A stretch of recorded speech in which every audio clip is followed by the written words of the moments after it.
In the last 42 of my 3v3 matches, only 2 people have been able to full clear me, despite the defense not being all that heavy. The number one reason for this is because there's one team in particular that has been too powerful on 3v3 defense ever since it first came out. Darth Revan with a fast Malak. I'm not exaggerating here, Darth Revan with fast Malak had nearly as much power on defense as a Galactic Legend. While 5v5 left fast Malak in the dust long ago, the limited team slots of 3v3 has granted this team unlimited power for far too long. It's time for the meta to progress, and I'm happy to say, there is now a reliable one-shot counter. Of course, it had to be M-Troopers. Already a common 5v5 counter, Troopers were already able to kill Darth Revan in 3v3. The problem was, it was a coin flip. Depending on if you got a double dark call or a Veers assist, Piet's basic was just as capable of causing you to crash and burn as it was of closing the game out. If only there was some way that we could guarantee removing Veers from the assist pool. That would change things a lot, wouldn't it? Now, for the average Darth Revan team, I still think Vader is overall better here. Thrawn swaps and lead regeneration offer you much better banners with a healing tank like Shore or L3. What Troopers offer you is a perfect cover for every weakness Vader has. Slow Revan? Trooper it. Fast Malak? Trooper it. Bastila faster than Revan? You get the idea. With a small number of modding tweaks and a 40-second fight, it's time to watch your opponent's best speed mods go up in flames. Nice and simple, Piet is your fastest character and needs to outspeed the fastest Sith Empire character after he gets 20 speed from Veers. Depending on your level of competition, this means you'll want to give your Piet somewhere around 332 or even 338 speed to cover for a 352 to 358 DR. If you see less than this, of course, adjust accordingly. Crit chance where possible, opting for offense. If you don't have offense available, bulk is also good, preferably protection. Dark Trooper needs 2 things. Enough speed to reach Piet's speed after gaining 20% turn meter, which can be satisfied with this formula. Once you've reached that, cram as much offense on as you can fit. Offense set, and you can even break the secondary set if it means being able to get more offense on the primary and secondaries. Nothing else matters here, just get that offense higher. If you're still on the fence or new to the character, Dark Trooper is one of the most deserving characters in the game of extra relic levels, with Relic 7 being a pretty easy recommendation, and Relic 8 being well used despite its excessive cost. With this build, the only way we can lose this fight is if Dark can't bring the firepower to get these kills.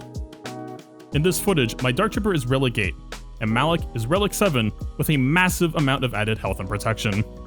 The margin for killing him was extremely close, but any extra stat focus Malak adds to his mods aside from bulk means this counter only gets easier. Veers comes in last, and is unfortunately some of the hardest modding for the team.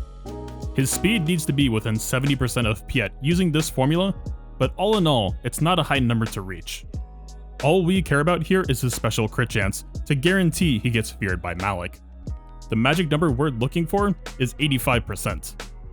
Unfortunately, he starts at 15%. Throw on 3 sets and a 6-dot crit chance triangle, and that still only leaves us at 59%, meaning to completely eliminate all RNG, we need 26% crit chance from secondaries over 5 mods, or in other words, a 5.2% crit chance average. Statistically, this means 3 rolls averaging about 70% roll quality, so we aren't talking a crazy god set here, but if you haven't targeted these types of mods before, it might be hard to reach. So what happens if you can't reach that 85%? Well, the fight is still winnable. I'll include a replay of it at the end of the video, but in short, it's going to be significantly messier on banners, with possible room for a loss if the AI focuses you down correctly. Every crit chance percent below 85 is a chance that Veers doesn't get feared, which puts him back into the assist pool.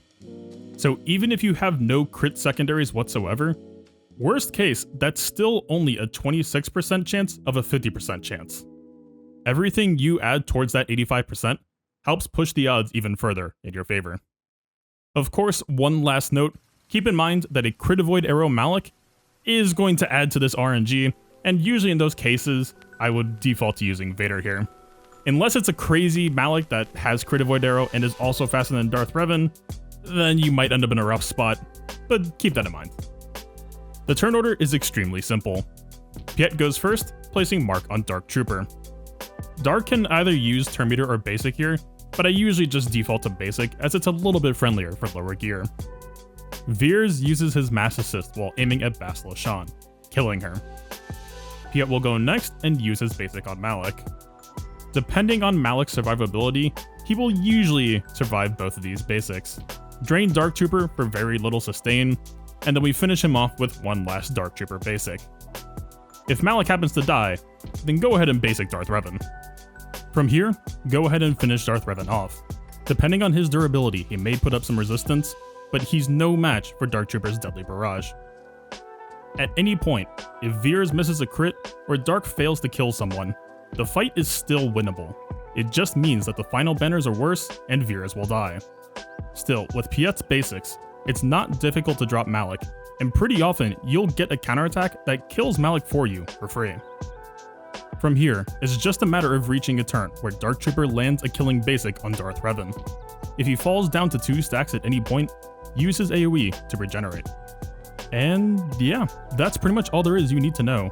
Just remember that Vader is still the king of clean for matches he's able to take. Happy hunting.